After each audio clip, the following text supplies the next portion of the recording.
오늘은 예레미야서 4장 말씀 통해서 하나님의 진노를 면하는 길이라는 제목으로 같이 은혜 나누겠습니다. 예레미야는 지금 유다 백성들에게 닥쳐올 북방 민족 즉 바벨론의 무서운 침략과 그로 말미암아 처참하게 황폐화되고 초토화될 유다 땅을 바라보고 있습니다. 그리고 이들에게 회개를 촉구하고 있는데요.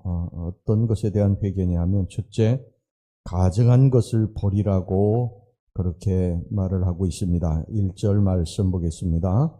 여호와께서 이르시되 이스라엘아 내가 돌아오려거든 내게로 돌아오라.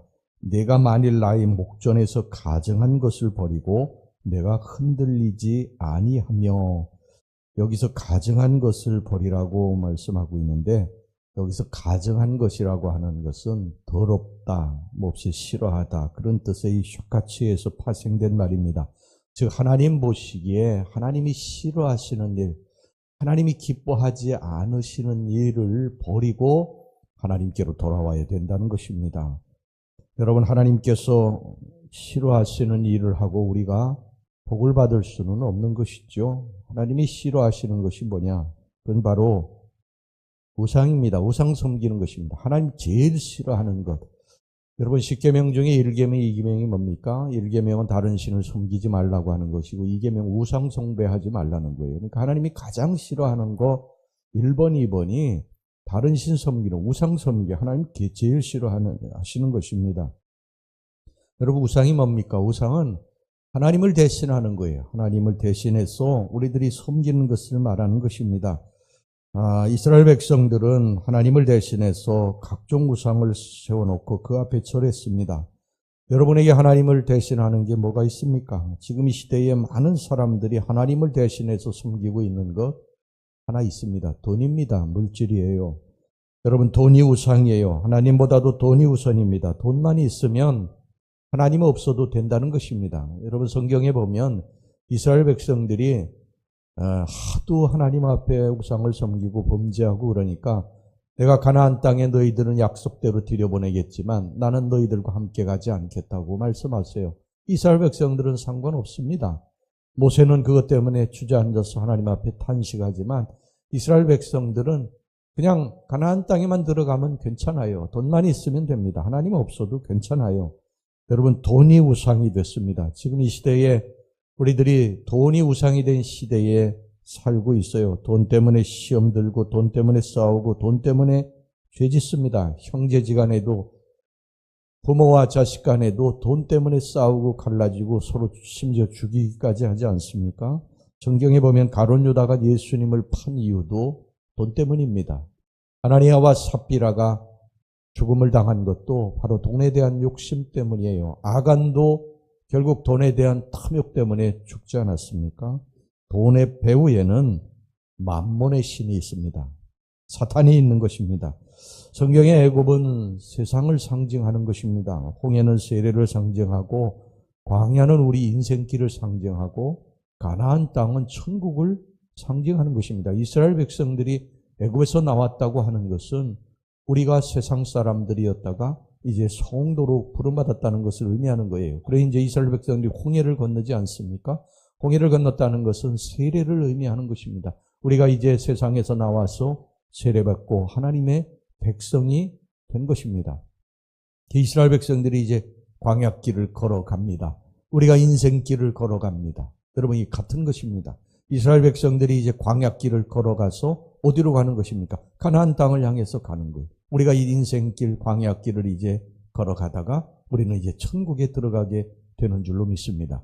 이스라엘 백성들이 애굽에서 나와가지고 홍해를 건너가지고 광야길을 걸어가는데 이 광야길을 걸어갈 때에 성경에 보면 하나님께서 그들이 농사 짓지도 않았고 양을 치도 않았어요. 250만에서 300만이 되는 사람들이 거기서 광야길을 걸어가면서 농사 짓는다고 하는 건 불가능한 일이죠. 양을 치고 그러면서 그들이 먹고 사는 것도 불가능한 일입니다. 근데 250만 명, 300만 명이 되는 사람들이 광야에서 살아났던 이유는 하나님께서 위에서 만나를 내려주셨기 때문이에요. 메추라기를 내려주셨고 그들을 보호하셨기 때문입니다.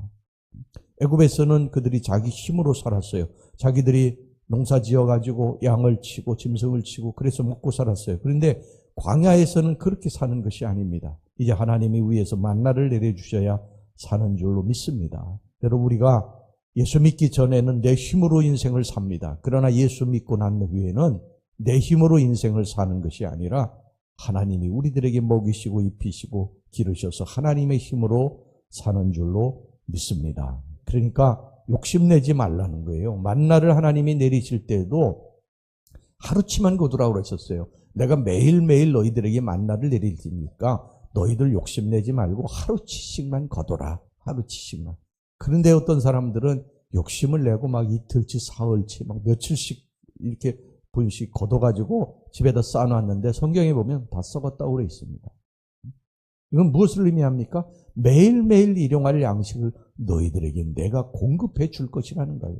이 인생 광야에 너희들의 힘으로 사는 게 아니라는 것입니다. 하나님이 먹이시고 입히시고 기르실 것이라고 하는 것입니다. 그러니까 욕심내고 그렇게 살지 말고요. 하루하루 그저 내가 살아있음에 감사하고 먹을 것이 있음에 감사하고 누울 수 있는 그러한 쉴 곳이 있는 것에 대해서 감사하고 여러분 그렇게 살아가라고 하는 것입니다.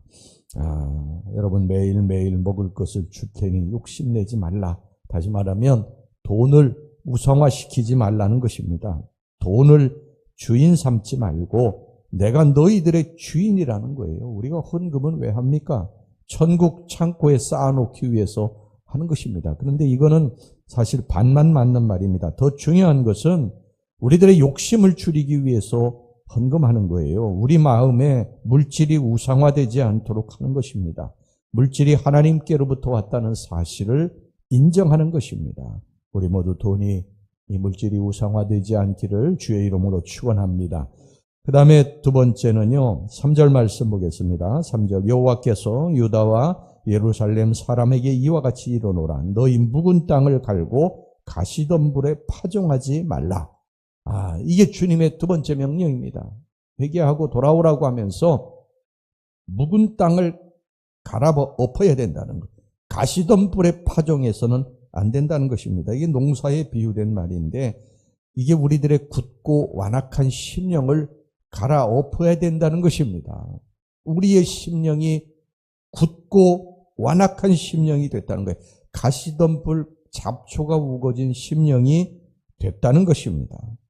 여러분 여기에 이제 이 굳고 완악한 심령을 갈아엎고 그리고 여기에 좋은 씨앗을 뿌려야 된다는 것입니다. 모든 일에는 순서가 있죠. 옷은 벗어야 입는 것입니다. 또 버려야 채워지는 거예요. 그래서 갈아엎어야 새로운 땅이 되는 것입니다. 농사 지을 때 농부들이 땅을 갈아엎지 않습니까? 갈아엎어가지고 거름도 주고 해서 그것을 땅을 거름지게 해서 옥토가 되게 해서 거기다가 씨를 뿌리는 것입니다. 여러분 온갖 죄악, 허물, 미움, 시기, 질투, 불평, 근심, 불안, 탐욕, 음란, 거짓, 분노, 교만함 이 더러운 모든 마음밭을 갈아엎고 평안, 기쁨, 감사, 절제, 온유한 겸손함의 새로운 씨를 뿌리시기를 주의 이름으로 축원합니다. 갈아엎되 다 갈아엎어야 됩니다. 잡초 조금 남겨놓으면요 잡초가 금방 밭에 퍼져버립니다. 농사 짓는 사람들이 제일 힘든 게 이 잡초래. 잡초 그냥 뽑으면 또 조금 뒤돌아서 있으면 잡초가 금방 난답니다. 그러니까 그냥 하나도 남김없이 다 뽑아버려야 됩니다. 오늘도 하나님 말씀으로 기도로 여러분들의 마음밭을 기경해서 좋은 씨를 뿌리시기를 주의 이름으로 축원합니다. 마지막으로 세 번째 4절입니다. 4절 말씀 보겠습니다. 유다인과 예루살렘 주민들아 너희는 스스로 할례를 행하여 너희 마음 가죽을 베고 나 여호와께 속하라. 그리하지 아니하면 너희 악행으로 말미암아 나의 분노가 불같이 일어나 사르리니 그것을 끌 자가 없으리라. 마음의 가죽을 베어내라고 그렇게 여기 말씀을 하고 있습니다. 이스라엘 백성들은 하나님의 자녀라고 하는 표로다가 난지 8일이 되면 할례를 받았어요.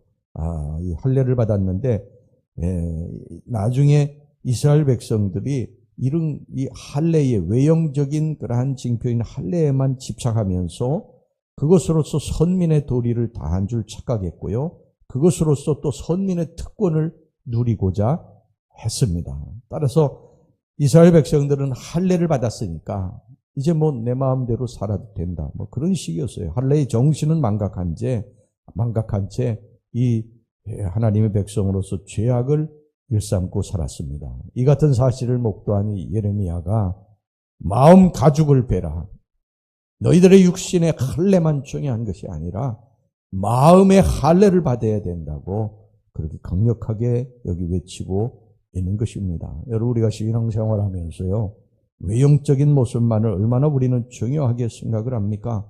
세상에서 온갖 죄는 다 저지르면서 교회 와가지고 하나님 앞에 예배드리는 그러한 모형들만 하나님 앞에 보여주는 것입니다. 이 교회 문만 나가면 세상 사람들보다 더 악하게 사는 사람들이 있다는 거예요. 우리가 마음속에 온갖 죄악을 품고 살고 있으면서도 회개 한번 할 생각 안 하고 교회 오면 거룩한 외형적인 신자가 됩니다. 입술로는 수도 없이 죄를 범하면서도 그 입술로 또 찬송하면서도 아무 거리낌이 없는 거예요. 세례받는 것으로 만족합니다. 그리고 나는 천국 갈 것이라고 그렇게 생각하고 그냥 뭐 온갖 죄를 짓고 그렇게 살아가고 있습니다. 여러분, 이것이 하나님 보기에 아름답지 못합니다. 그러므로 우리는 마음의 할례를 받아야 된다. 우리가 세례를 받은 것, 이것만 가지고는 천국에 들어갈 수 없다는 것입니다.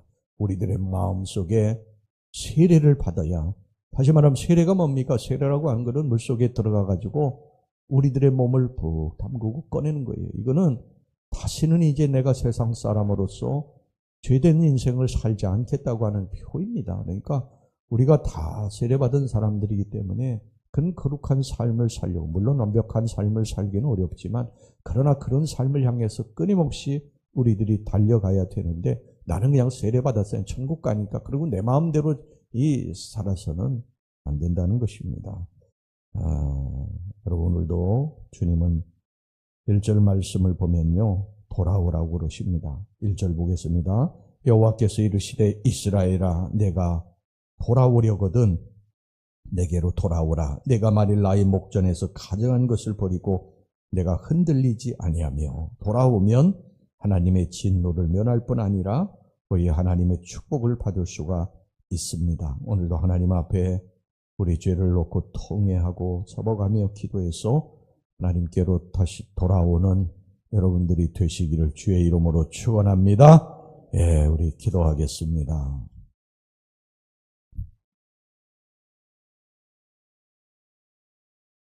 하나님 아버지, 오늘 이 회개를 촉구하는 예레미야, 가정한 것을 버리고 우상을 버리고 너희들 내게로 돌아와야 된다고 말씀하고 있습니다. 우리가 하나님 외에 세상적인 다른 것들을 주인으로 섬기고 있지는 않습니까? 주님께로 이 우상을 파괴하고 돌아오게 해주시기를 원합니다. 돈이 우상되지 않게 해주시기를 원합니다. 물질이 나의 삶을 지배하지 않게 되기를 원합니다. 아버지, 묵은 땅을 갈고 이제 주님 앞에 돌아오기를 주님이 원하십니다. 아버지 하나님, 우리들이 이 땅에서 가시덤불 잡초가 가득 찬 인생을 살고 있지는 않습니까? 온전히 묵은 땅, 그리고 완악한 땅, 굳은 땅을 가지고 살고 있지는 않습니까? 갈아버리고 주님이 주시는 마음으로 옥토로 채워 살게 해 주옵소서. 마음의 가죽을 벗기고 육신의 세례만 중요한 것이 아니고 우리의 마음에 그러한 세례를 받는 하나님 앞에 바로 서는 것이 중요한데, 우리들이 이 모든 것들을 버리고 주님께로 돌아와서 주님의 백성으로서 온전히 살게 축복해 주시옵소서. 예수님의 이름으로 기도하옵나이다. 아멘.